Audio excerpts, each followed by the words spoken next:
Essa aqui é uma fonte ATX. Pode ser usada para ligar módulos de carro. O que eu fiz aqui? Cortei todos os fios da fonte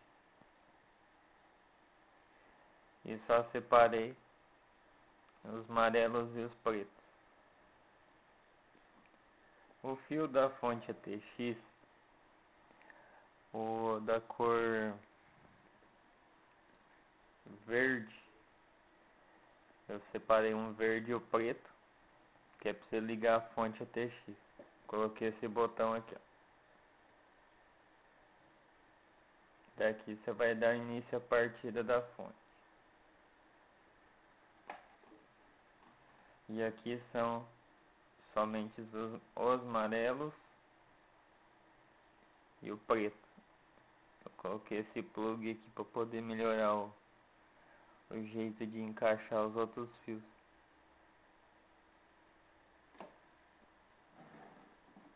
Uma fonte de 300.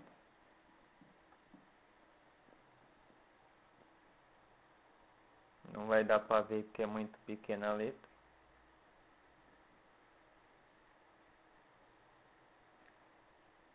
E quem tem a fonte mais antiga, eu tenho uma T.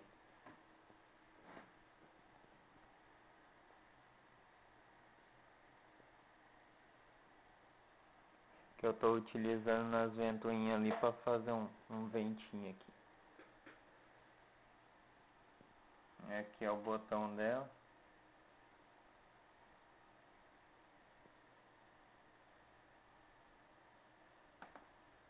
Que eu utilizo para ligar.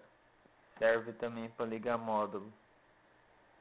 É de 300 também.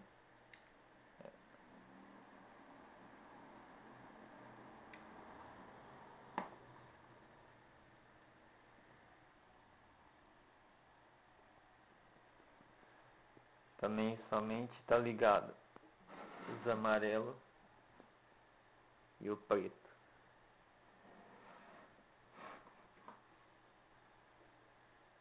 É isso aí.